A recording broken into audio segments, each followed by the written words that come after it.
Welcome. Well, you are at home with Jim and Joy, and we are absolutely delighted that you have tuned in to be with us today. You are an important part of the family, and we want to hear from you. You can send us an email today at jimandjoy@ewtn.com. We would love to hear from you. Yes, indeed. We do answer our emails, we do read our emails, and we would love to hear from you. Well, you know, in life, as we grow older, wiser, we're growing older more gracefully. One of my mottos in life is to work smarter, not harder. That's a good saying. That's one of the things that life teaches us. But I wanted to read a quote from Ralph Waldo Emerson, who said this: "Sorrows look back, worry looks around, but faith looks up." And that was from the Magnificat for the Year of Divine Mercy. And you know, sometimes in life we can look back and be full of sorrow and be stuck there. And we're looking around and what am I going to do? What am I going to do? How am I going to do this? How am I going to get out of this situation? But faith is always looking up. No matter how old you are, how young you are, God has deposited gifts and talents inside of you. Amen. And He wants to use, not for you, but for His honor and His glory. And, you know, I was a stay-at-home mom, being happy doing that for 22 years, being dibbling and dabbling in lots of little things, right. And I was a professional volunteer because I had gifts and talents of using things. And so what station or season you find yourself in your life, never stop saying yes to the King of Kings and the Lord of Lords. Well, our guest today is Dr. Del Hahn, a longtime friend of EWTN and of Mother Angelica's. He's someone who really takes his gifts, talents, and abilities and has consecrated them to the Lord. And the theme of our show today is what you've been sharing, Joy, is that everybody has a gift, a talent, an ability. Even your very person, you yourself, are unique, of inestimable worth, value, and dignity. And that we all should say yes to the Lord with who we are. Like Mary said yes. Like Isaiah said, "Here I am, Lord, send me." Like Samuel, right? The story of Samuel, I love when he's hearing this voice and he keeps going to Eli the priest and he said, "You called me?" And he goes back and says, "You called me?" And then finally Eli says, "God's calling the boy." And he said, "Next time you hear that voice, say, 'Speak, Lord, for your servant is listening.'" So Dr. Hahn's going to share a lot today, and he's the founder of our ministry, the Apostolate, Her Choice Birmingham Women's Center. He's going to share various things that he's involved with, but not for himself, but it's to remind you. And like Joy was saying right at the outset, God wants you. Does He need you? Does He need me? Well, not really. He doesn't need anything. He wants you. Do you know you're wanted by God? No matter your age, maybe you're retired now, what do I do? I'm thinking of my brother-in-law, Tony. We call him Nino. And after his retirement, right, he went to the church, to the priest there, and said, I'm here, I'm available. And he became like the business person of the church, and so many ventures in terms of building a school and other things. He took those things on for free, by the way, and led. There's a place for everybody in the church of God. Don't be downcast. Say, "Lord, here I am, send me, use me." Well, and you know, because it's like we've all been given treasures in this life. And just because maybe the world doesn't want you and you're done because of that numeric age where they dispose of you, God wants to use your resources. And so there are ministries, there are your churches, there's places where you can go and serve and volunteer and make it matter, not for the world, but make it matter for the kingdom of God. That your latter years would be greater than your former. And that's really important because sometimes this is what I did, this is who I am. And that defines us. But no, really what defines us is that we love the Lord all the days of our life until our dying breath. And we want to be busy with God all the days of our life, serving Him. So we'll be right back with Dr. Del Hahn. Please don't go away. You're not going to want to miss this time. God's looking for you. We'll be right back.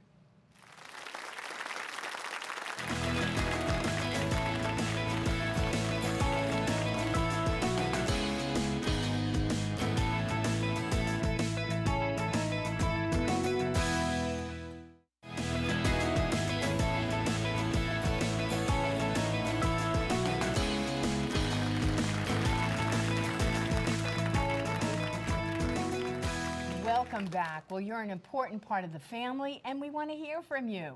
So send us an email, jimandjoy@ewtn.com. Well, in our opening, we did tell you we were going to have a beloved friend with us. His name is Dr. Del Hahn, and he is the founder of Her Choice Pregnancy Medical Center. It's come a long way, but without your vision, without your yes, it would have never existed. And so today, I want you to meet our dearly beloved friend, Dr. Del Hahn, because he's 74 years young. He would be retired, but he is revived, renewed, doing lots of things for God. So Dr. Hahn, welcome to At Home with Jim and Joy. Thank you. It's very good to be here. It's a delight to have you. It's good to be here with friends. Yes. That's right. Well, tell our family at home about you. Your marriage, how many years you're married, how many kids you have, what you did, Grandkids. right? Grandkids, What sure, you did for a sure. career, who you Sure. are. Well, I'm a radiologist, and I'm supposed to be retired, but I'm not. We've been married 47 years. We got married in Milwaukee in 1969.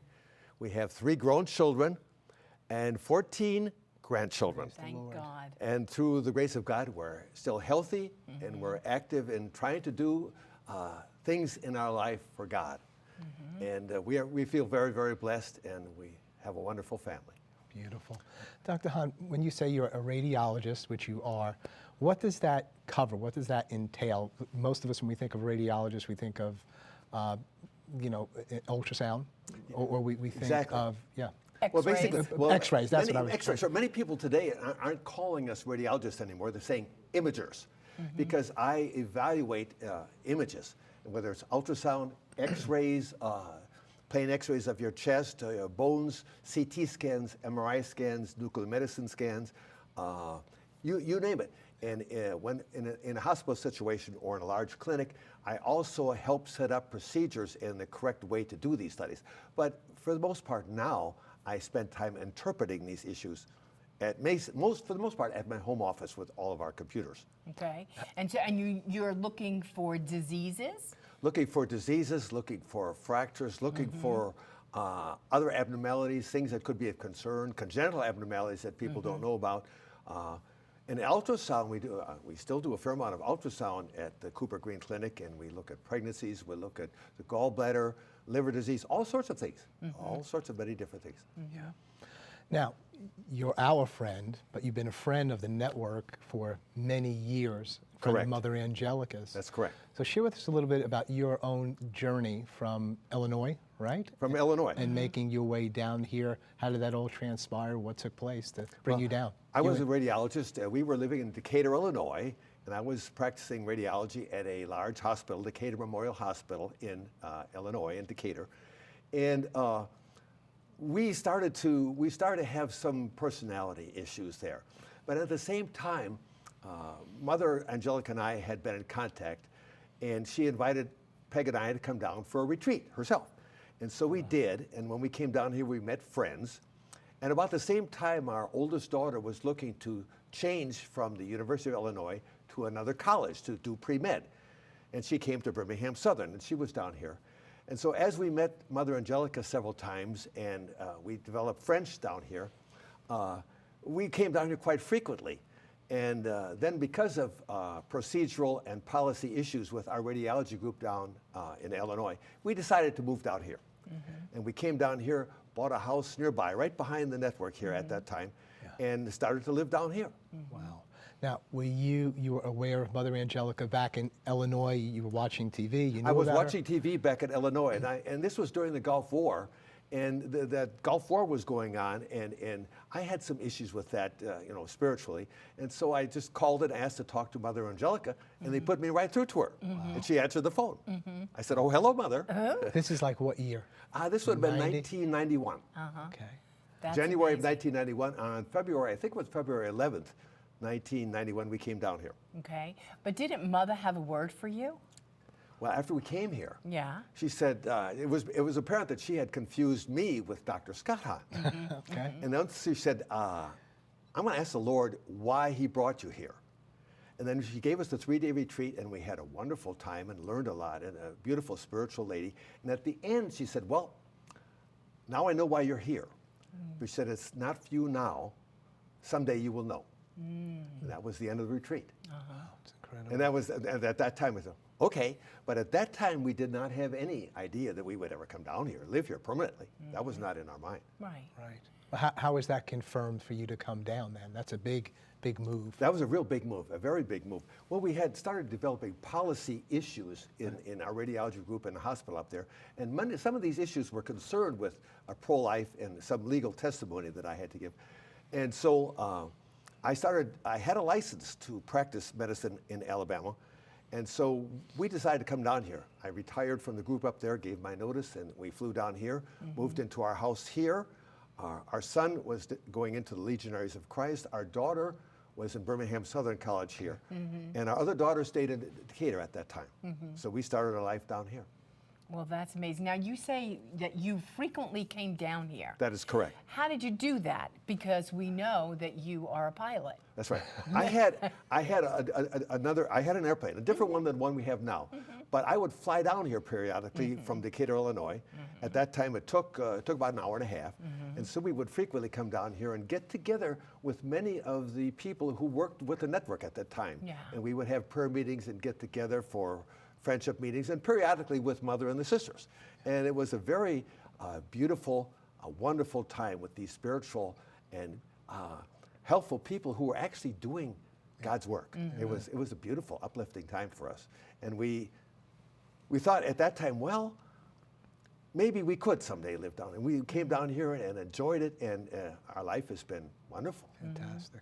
Tell us about your own pro-life journey, your conviction regarding this, your stand for life, especially from the radiology standpoint, and how Her Choice Birmingham Women's Center began. That's fairly involved. That's a good question. It's a little bit involved. But basically, real-time ultrasound, where you could scan a person and see movement. You could see the heart, you could see the baby move. Started, if I remember, back in the early 90s when the electronic transducers came out.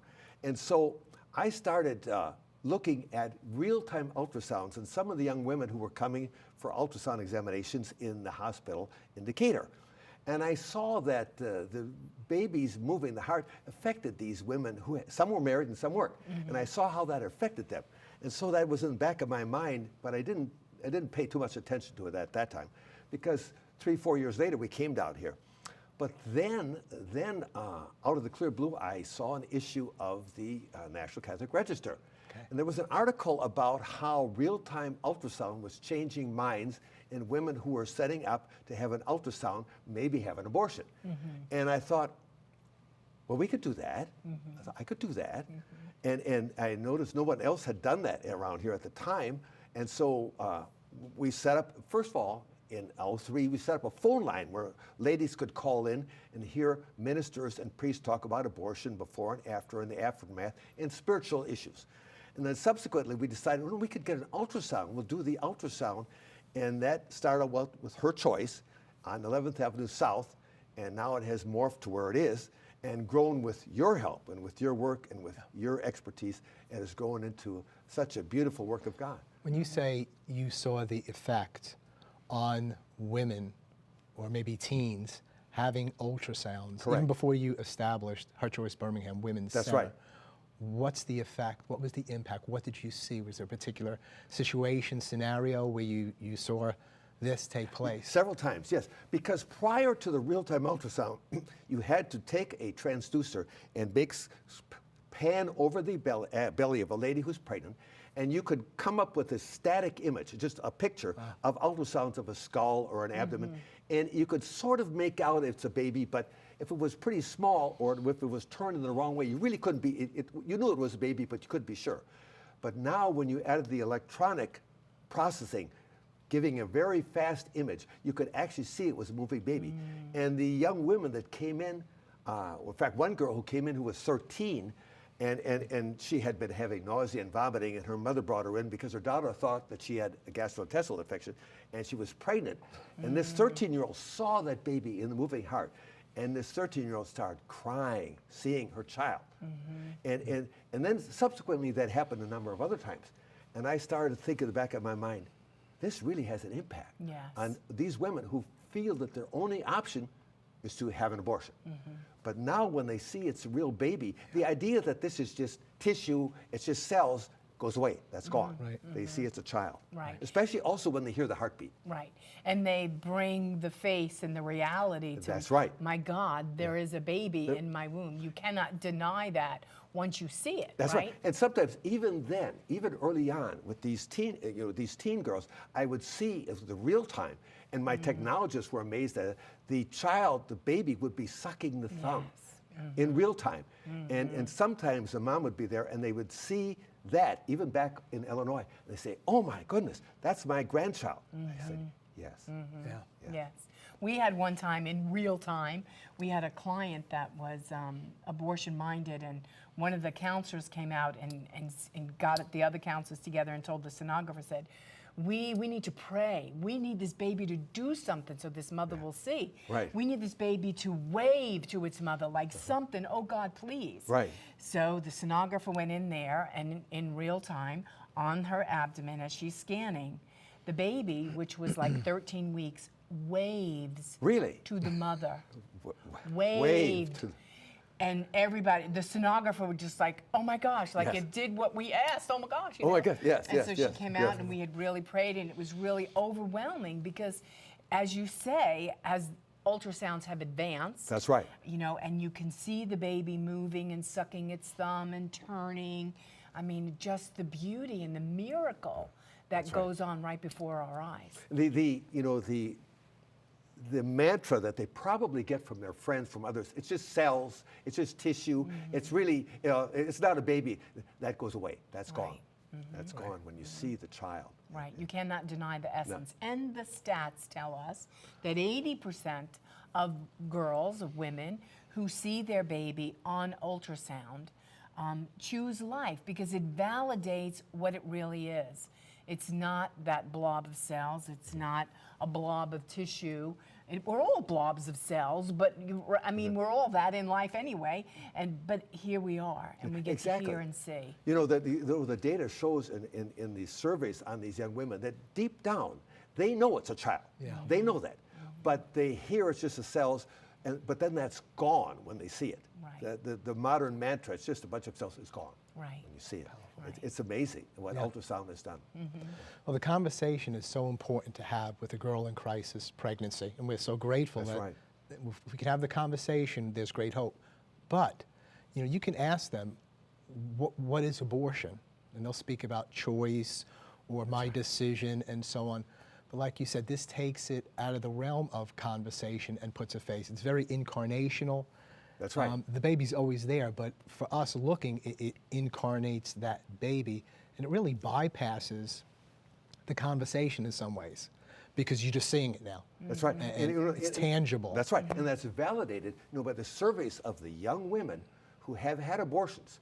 And what they say right after the abortion procedure is over, Right. whether they'll say either I'm hungry or I've got to get out of here. And when they've had these surveys, they know it's a baby. And many of them say, I've killed my baby. Right. They know that. And it's sad how that hurts them at that time. We're speaking with Dr. Hahn, and there'll be some information coming up periodically on your screen, maybe optionline.org. If you've had an abortion, you can reach Option Line. There'll be a phone number there. You can get help, God's grace, mercy, and forgiveness. Or maybe you're in a crisis pregnancy. You can get help. There are thousands of centers like Her Choice Birmingham Women's Center, and we're here for you. We're going to take a break. We'll be right back. Please don't go away.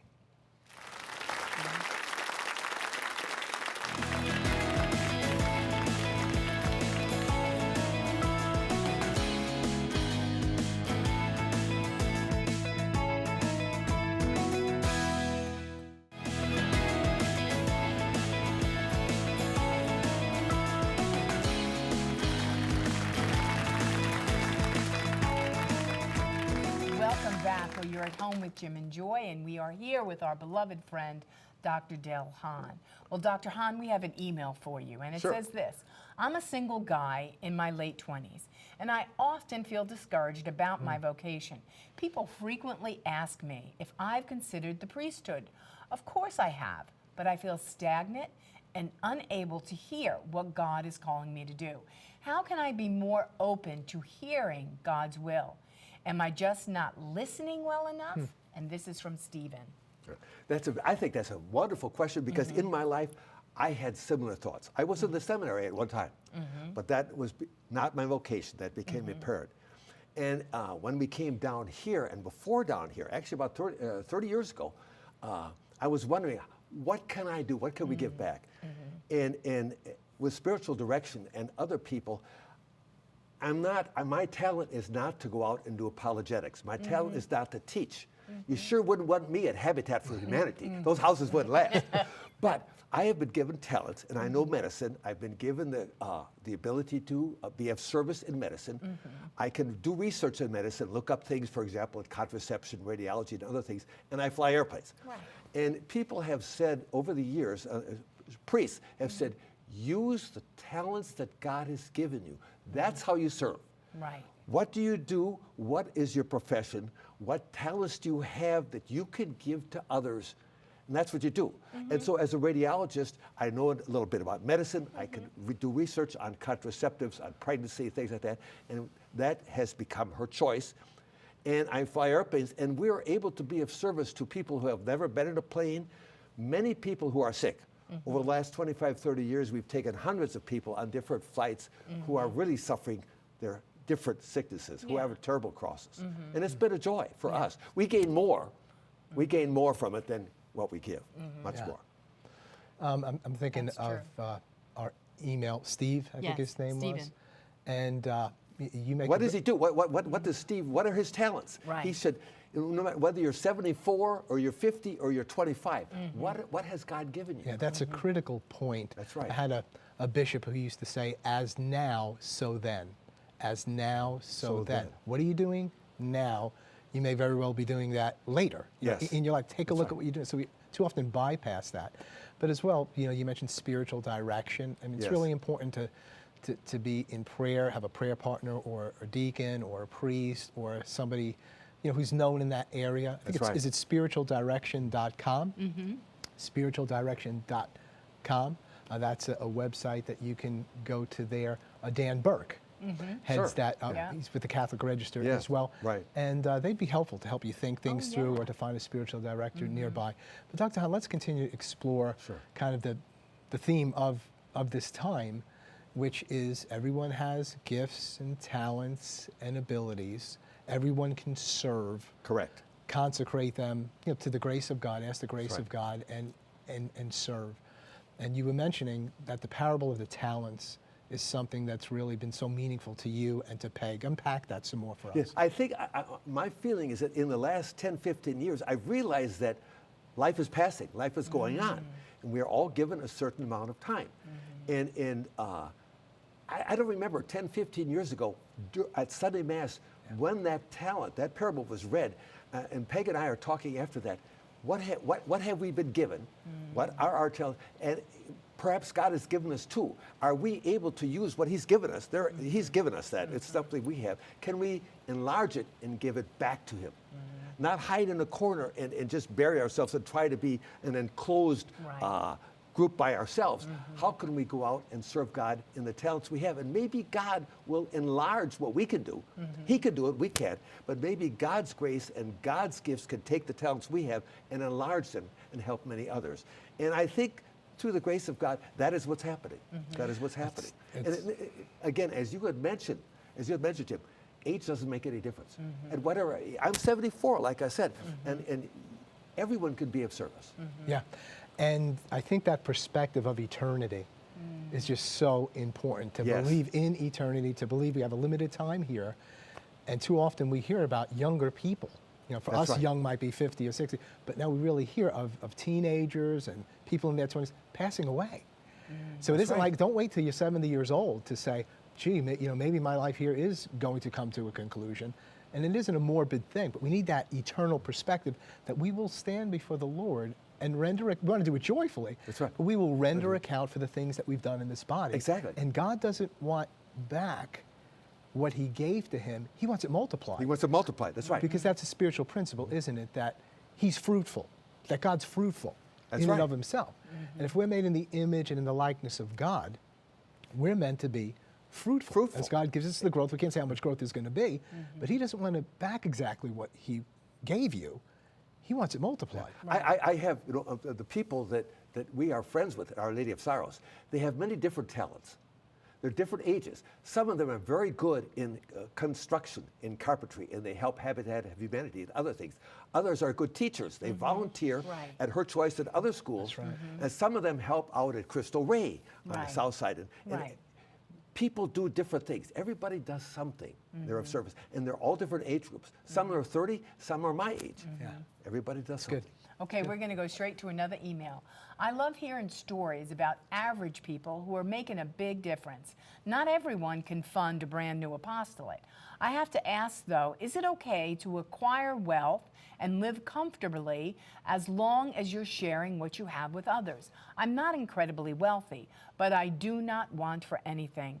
And I wonder if God's calling me to forego certain luxuries in order to help others. And this is from Catherine. I think, again, a wonderful email. Peg and I don't want for anything. We have financial resources, but the worker deserves his hire. And Peg and I, myself and my profession, I help many different areas, and God rewards me. I earn an income. We don't have any particular needs, but whether God is calling a person to cut back and do with less, I can't answer that. That would be up to a spiritual director. However, I think that could take care of itself in a sense that when a person goes out, no matter what their resources, large or small, when a person goes out forward and is of service to others, God will multiply what he or she does and will use the amount of their resources that God deems he wants to. God will take care of that. I think the important thing is that a person who has resources, use them, many of them, not necessarily all of them, use them for others. That's good.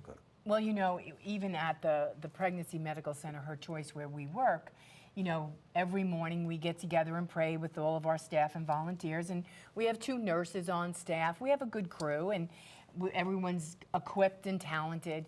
But we pray collectively that we present our bodies as living sacrifices, longing to be holy and acceptable to God. That's right.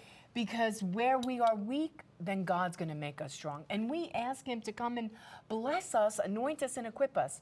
And that may be in counseling. You might be answering the phone. You might be downstairs folding clothes, whatever it is that you're doing at the center. That's right. Or even at your church, if you're volunteering at your church. The church, the harvest is plentiful, but the workers are few. That's what the Word of God tells us. And we need to be busy. We need to be about working. Well, people out there might be saying, well, I'm not physically able. I'm not as healthy as Dr. Hahn at 74. I'm not healthy. I don't have those gifts and talents. But there are things that they can do. I'm thinking of my Aunt Anna, who's in her 90s now. She was always serving people, always looking for those, especially that were ill or sick, and doing so. She's 94 and she doesn't get out like she does, but she has a phone ministry. Really? She speaks to elderly people that are maybe hurting. Nursing homes. And some she speaks to till they almost go to sleep, and she's speaking with people. And so just because she can't get around the way she did before or drive around, it doesn't mean that her ministry stops. She loves people. She loves Jesus and the suffering and the sick. So she talks to them and helps them. She talks to them. Yes. We can't get through to her. Right. So Every we try to call. I try to call, the line's busy. It's always busy. Yeah, that's well, wonderful. we're going to go straight to another email. It says, I'm elderly and I'm homebound, and I cannot help at a pregnancy center or pray outside of abortion clinics, and I'm mostly alone. How can I help the pro-life movement? And this is from Roma. What would you suggest to Roma? I think all of us become homebound at some times. All of us become sick. And I think that we can offer up our sufferings as best we can. We can offer up our prayers. We can offer up our being homebound. We can offer up the fact that this is God's will and not our will. And we can offer this hurt, we can offer this cross up to help others, And I think, Dr. Hahn, that's so important, because sometimes, and my mom was that way. I mean, the TV was constantly on because it is companionship. Yes. You have nobody coming to visit you, that TV's on. And I'm hoping it's EWTN where you're being fed spiritually all day long.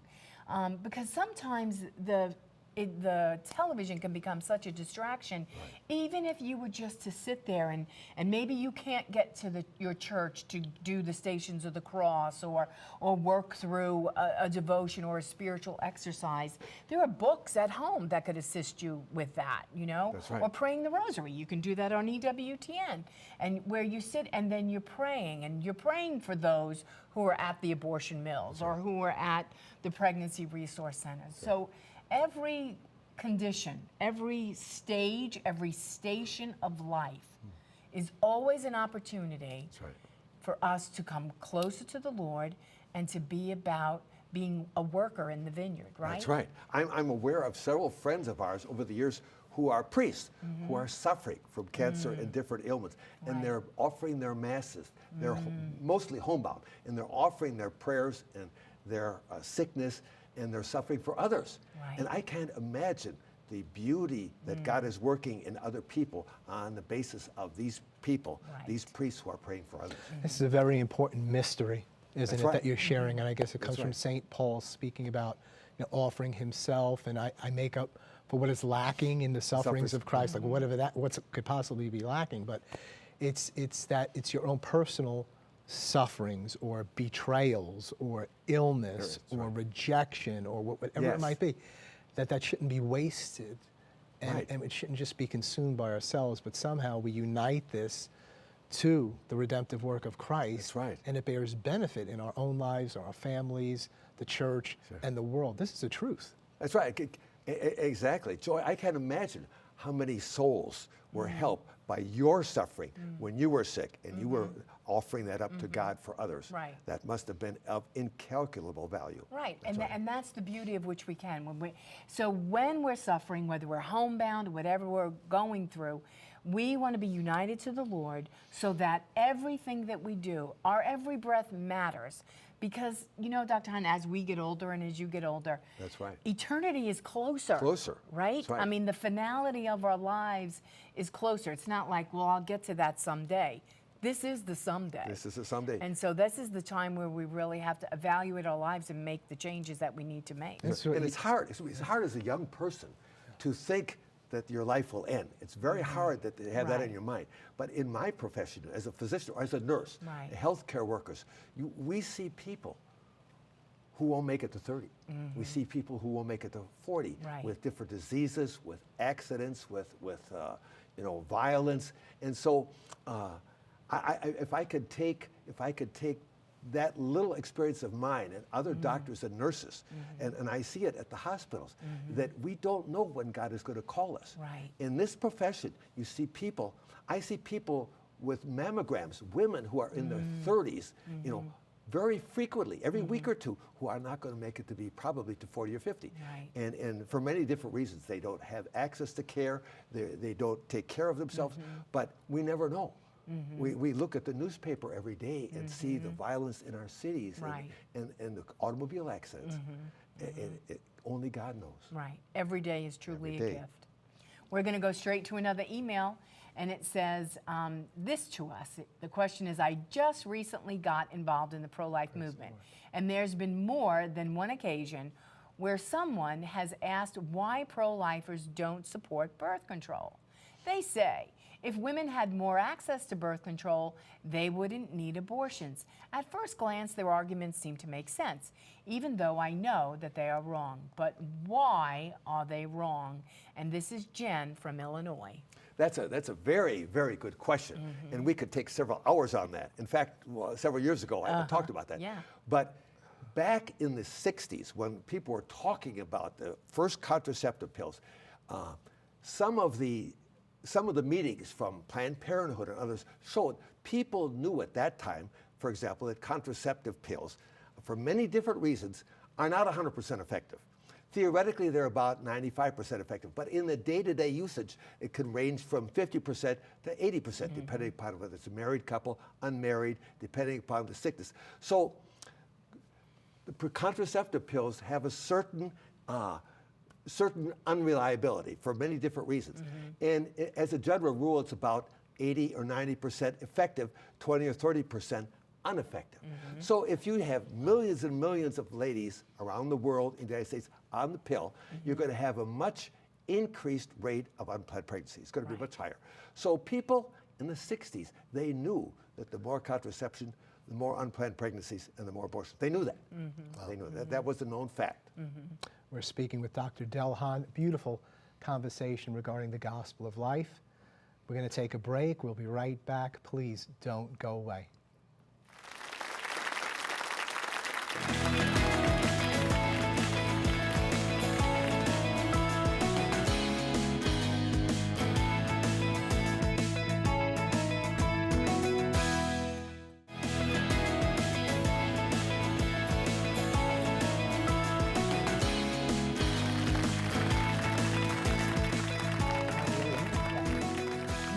Important part of the family, and you know what? You hear me say that all the time.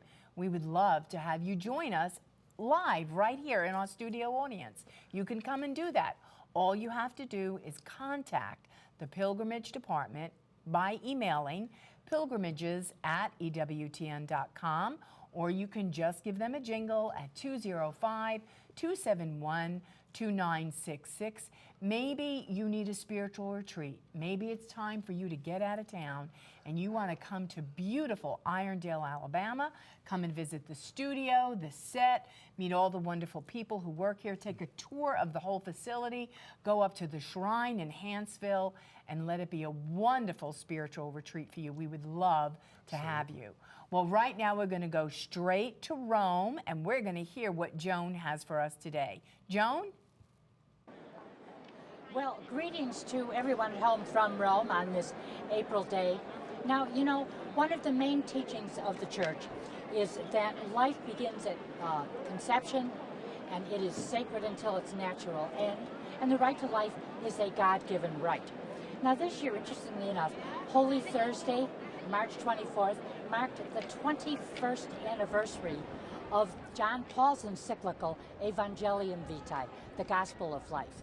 And as a matter of fact, the statutes for the Pontifical Academy that he established a year earlier are in another document. This is how important life was for the church, the issue of life. For the Pope and for the church, he set up the Pontifical Academy.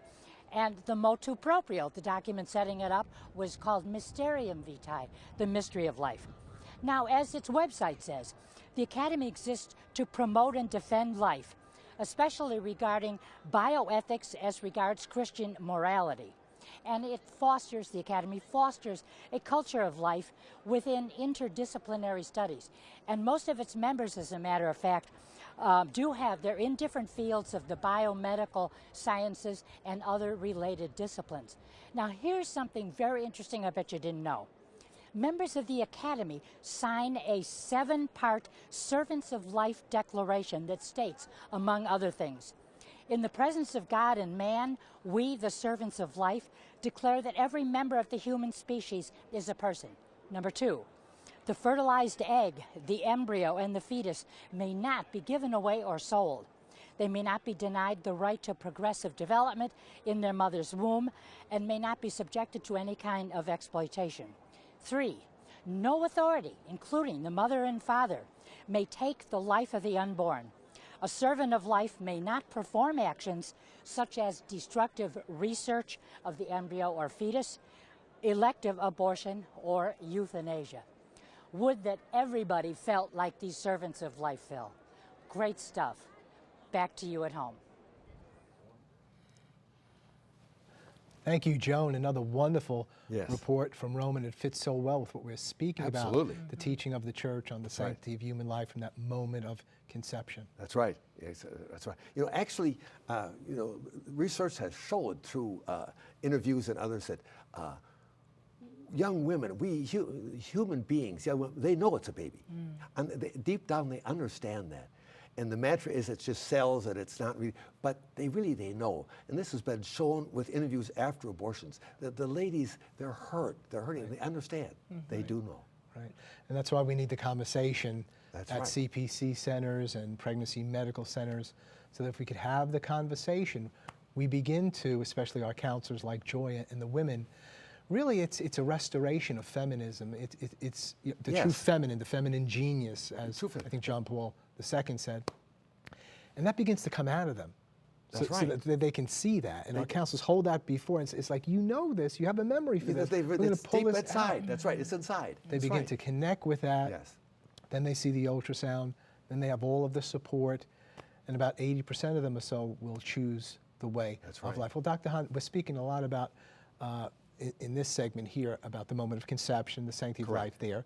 But you mentioned the angel flights earlier, which doesn't have to do with the moment of conception, but with a variety of people, I guess, who are hurting, who are ailing, and for some reason don't take regular flights. Tell us more about the angel flights that you mentioned. There's an air charity network, different organizations, Angel Flight Southeast, Mercy Flight Southeast, Angel Flight Central in Texas, and an air charity network, which provide the service of flying people to and from their home to medical centers that can take care of their needs. Frequently cancer, but not always. It can be something else.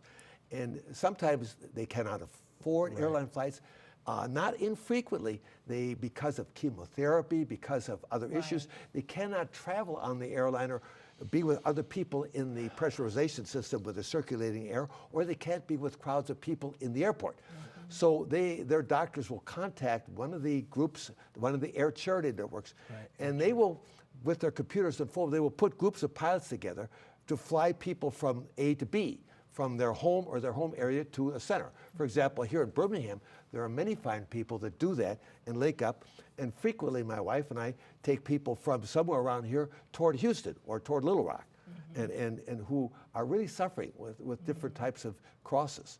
And as I said earlier, we gain more from that than, it's a talent that I have, but we gain more from meeting these people and being of a little service than we get from it. So we gain much these more. people who are giving the flights, it's not like companies, it's No. like regular people that are volunteering saying, I'm here, I'm willing to do this. You bear the expense of that, right? There are companies, there are corporations that have big, large jets. Okay. They're typically, some of them are part of the Angel Flight Network, but many of them just have their own corporate network where they fly people on long flights across the country in large corporate jets, especially if the jet's going that distance and it's not going to be full of people anyway. But typically, Angel Flight air charity networks are smaller airplanes. Right. Many of them are smaller and slower, but they link up and can cover 500-600 miles in a few hours. Right. And I can imagine if I was a mother with a sick child, and if I got in a plane with you and Peg, because you two are beyond compassionate and prayerful people. And so to get in the plane, I mean, you two are really going to love that child, love that mother, and really pray for them through. And like you said, it changes you, but your witness and your testimony of your faith and your love, I'm sure, is a healing unto itself. One time we were in Chicago. We were seeing our daughter in Chicago, and I got a call, emergency, quote-unquote, emergency call from Angel Flight Southeast. They said they had a child, 10-year-old girl, who was dying, almost terminal from ovarian cancer. 10-year-old girl. Wow. And she wanted to go home to her grandparents in Tampa to die. And they didn't know that I was in Chicago. They thought I was here. And we happened to be in Chicago, and they said she was at Loyola. I said, send her over. So the ambulance brought this poor child and her mom to the airport. We put her in the child, and she had been sick and vomiting. We put her in the plane and took off and headed straight to Tampa at 350 miles an hour. And the child blissfully fell asleep for the first time, I was told, in days. And we landed in Tampa. Her grandparents picked them all up, drove them home, and we gave thanks to God that we were able to do that. Got a phone call. She died the next day. And so we gave thanks to God that we were able to do that. Right. Yeah. And what a mission of mercy and what a mission of love. So if there are pilots out there listening, or you know someone, maybe you're not aware of Angel Flights or these charity flights, you might want to contact us or just do a little search on Angel Flights, or you can always email jimandjoy@ewtn.com, jimandjoy@ewtn.com. But with the help of Dr. Hahn, we'll get you the information you need so that you can have the blessing That's right. of doing what Dr. Hahn is doing and using your plane and ministering to Jesus in these people that are hurting so bad at that time. Thank you for saying that, Jim. Yeah. These organizations need pilots. Yeah. They do. Yeah. Thank you. How wonderful. All right, we're going to go straight to another email. It says, I am elderly, and my children and my grandchildren are all grown up. What can I do to be an active part of the family and not just a recipient of their help? What responsibilities do I have as a grandparent?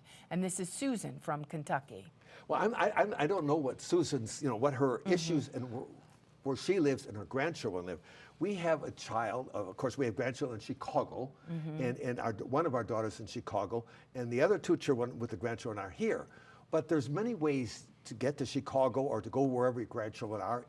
If your children will accept you, if you have a good relationship, you could pray for them, you could be of service, you could show up for birthdays and holiday celebrations. And a person, sometimes when we sit down with our own grandchildren in a restaurant or something by ourselves, we talk to them about, because Nana and Papa got together, your mom and dad were born, and because of Nana and Papa, your mom and dad were part of us, and remember that, and remember that everyone is important, and that we can instill a little bit of faith, a little bit of Jesus in our grandchildren, and we do that when we can, and sometimes we even do that with our children. Too. Right. Yeah. No, it is so beautiful. beautiful. I think the thing that's really important is, some of our grandchildren. Everybody lives here in state. Right. It's not that they're far away. And we don't get to see them because everybody's so busy. That's right. Everybody's busy. Everybody's That's right. doing ball games and school, and we're working and they're working. That's right. And and my heart's desire is I would love to be with them more. And so what we do every single day, and from the moment of conception, that we knew that our grandchildren were conceived, and our children came to us and said, "We are pregnant," we began to pray. Absolutely. Yes. And so I can't wrap my arms around my grandchildren every single day, although I'd love to. But we wrap our arms around them in prayer. In prayer, yes. And we unleash the Holy Spirit on them. We That's bless right. their going out and their coming in. We're praying for the protection of their bodies, souls, spirits. I mean, that's just ways that we can do that. It is frustrating. You don't want to be always the recipient of help. You want to help them. Well, you can call them and say, how can I pray for you today? That's right. How can I help you? And that's how you would help, loving and serving our grandchildren. You were sharing, Doc, about you give them connectedness, the grandkids. That's right. You say who you are, the generations That's they're looking important. at different stages of our Yes. grandkids' lives. It's really funny because they come up and say, how do you know my mama? Right. How do you know my dad? Like, you got to go through the... That's right. But that moment is like, your mommy, you're their mom and dad. And then they want to know, did you ever hit them? Did you discipline them? Yeah. They like that. Our right? son, of course, who works here at the network. Yeah. One time when he was smaller, we were driving in the car in Milwaukee, and he and our oldest daughter, his sister Julie, were in the back seat, and so little Jeffrey said, "Mom, if Daddy had married somebody else, what would I look like?" Right. Good question. And his sister, our oldest daughter Julie, said, "Jeffrey, if Mom had not married Dad, you wouldn't exist." Right. And then Jeffrey good. sat there. Right. Wow. Yeah. Big person. in your life. He had this come through Lord moment. Right. A little 4-year-old. Really? Yeah. Or we had one time Raleigh say to us, Nona, how did you get the last name Pinto? That's my last name. And you're just like, Raleigh, really? You Really? know, Yeah. your father came from, and That's so right. you really, and it's so beautiful. Yes. Who else is going to connect the dots for them? That's right. Nobody. Nobody. Nobody's That's going right. to connect the dots for them, but that's what we get to do as grandparents.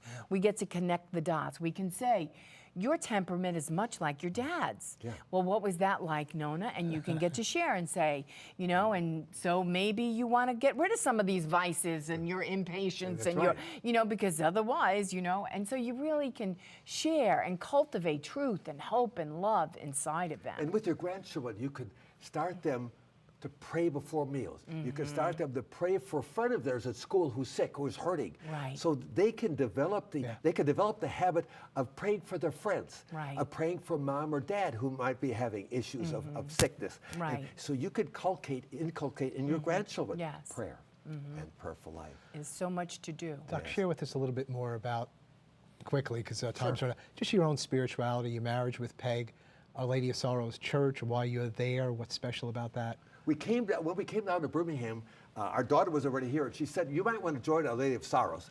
They have perpetual adoration." And I thought, that's it. And so Yes. we joined perpetual adoration, our sorrows, and we go to perpetual adoration. And we're of service in different ministries in the church, and it's a gift to us. Right. We enjoy doing it. But it's a chance to be of service in the ministry of the church. And at the same time, with the other things we do, we're joyed. We have joy to see other people who are young, like we are, and the beautiful things that they're doing for God. And we're uplifted by seeing that there's a lovely lady who's close to our age who volunteers teaching in the PSR. And there's a gentleman who's almost our age, a little bit younger, who helps going out to build houses. Right. He gets a hammer and he Right. actually builds houses. Right. And other people doing other things. And so it's such a wonderful, uplifting thing to see others who are older also serving with their gifts. And anybody can do that. Yes. Everybody can do that. Everyone Well, can. Dr. Dell, thank you so much You're for welcome. being with us. And that was the theme, and you really hit the nail on the head. Thank you. Thank That everyone has a gift, a talent, an ability, just by simply being you, the unique person that you are. Just say, at this point in my life, I say yes. Instead of looking back, I'm looking up. And I'm saying, Lord, here I am, use me. If we would all say yes, like Mary said yes, the world will be transformed. God bless you. God bless all of your loved ones. Keep it on EWTN. Bye now.